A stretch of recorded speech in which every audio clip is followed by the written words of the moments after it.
নবীজি বলেছেন তিন কারণে মানুষের হায়াত কমে যায়। তিনটা আমল করলে, তিনটা বদ আমলে মানুষের হায়াত কমে যায়। দুনিয়ার জমিনে হায়াত কমে যায়, কমতে থাকে, হায়াতও কমে যায়, রিজিকও কমে যায়। বলতে পারেন হুজুর আমরা জানি হায়াত সীমাবদ্ধ, তাহলে হায়াত কেমনে কমে? নবীজি বলছেন, বুখারীর বর্ণনায় আবু হুরায়রা রাদিয়াল্লাহু তাআলা হাদিসটা বর্ণনা করেছেন, মানুষের কিছু নেক আমলের কারণে হায়াতের মধ্যে আল্লাহ বরকত দান করে, আবার বদ আমলের কারণে আল্লাহ পাক মানুষের হায়াতের মধ্য থেকে বরকত ছিনিয়ে নেয়, ওই মানুষটা দ্রুত দুনিয়া থেকে বিদায় নিয়ে চলে যায়। হায়াত নির্ধারিত, রিজিকও নির্ধারিত, কিন্তু আল্লাহ পাক এর মধ্যে বরকত রেখে দেয়। একটা উদাহরণ দিয়ে ভালো বুঝবেন। হালাল পথে কেউ ইনকাম করে মাসে 10,000 টাকা, হারাম পথে কেউ ইনকাম করে মাসে 50,000 টাকা।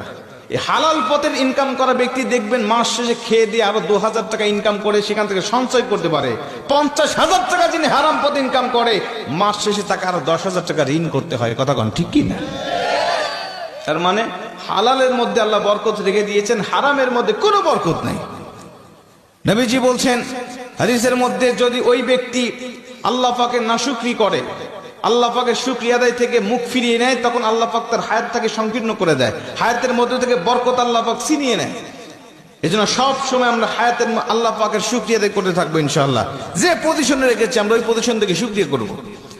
2 নম্বরে নবীজি বলছেন, ওই ব্যক্তির হায়াতটাকে আল্লাহ পাক সংকীর্ণ করে দেয় যেই ব্যক্তি দুনিয়ার জমিনে প্রয়োজনের থেকে অতিরিক্ত খাবার খায়। মানুষের রিজিক কিন্তু নির্ধারিত, আমরা জানি। রিজিক শেষ হয়ে যাবে, আপনার হায়াত ফুরিয়ে যাবে, আপনি দুনিয়া থেকে বিদায় নিয়ে চলে যাবেন।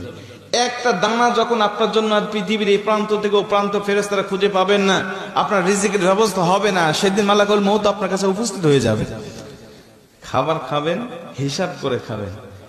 3 নম্বরে নবীজি সাল্লাল্লাহু আলাইহি ওয়াসাল্লাম বলছেন, ওই ব্যক্তির হায়াত আল্লাহ পাক ফুরিয়ে নেয়, কমিয়ে নেয়।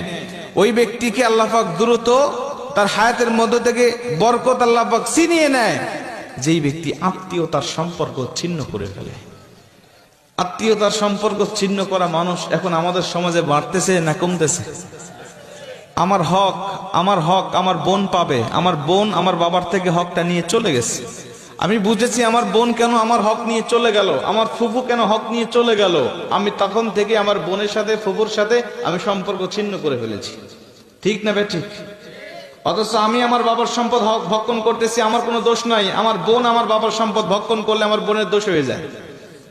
আমি আমার দাদার সম্পদ ভক্ষণ করতেছি, আমার কোনো দোষ নাই, কিন্তু আমার ফুফু আমার দাদার সম্পদ ভক্ষণ করলে আমার দোষ হয়ে যাবে, ফুফুর দোষ হয়ে যাবে। কথা বলেন ঠিক কি না?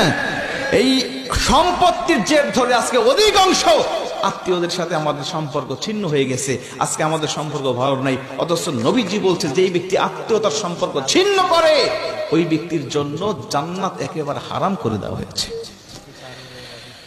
আজকে দেখেন, আপনার আত্মীয়র মধ্যে কার সাথে সম্পর্ক আপনার ঠিক নাই, মাহফিল থেকে গিয়ে আপনি তার সাথে সম্পর্ক জোড়া লাগানোর চেষ্টা করবেন। বোনের সাথে কথা বলেন না, বোনের সাথে কথা বলেন। ফুফুর সাথে কথা নাই, ফুফুর সাথে কথা বলেন।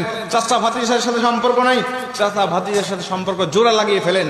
কসম করে বলছি, নবীজি বলছি, যারা আত্মীয়তার সম্পর্ককে রক্ষা করে, জোড়া লাগায়, আমি নবী আর ওই বান্দা একই জান্নাতে থাকবো। আল্লাহ পাক আমাদের আত্মীয়তার সম্পর্ক রক্ষা করার তৌফিক দান করুন। জোরে বলেন আমিন।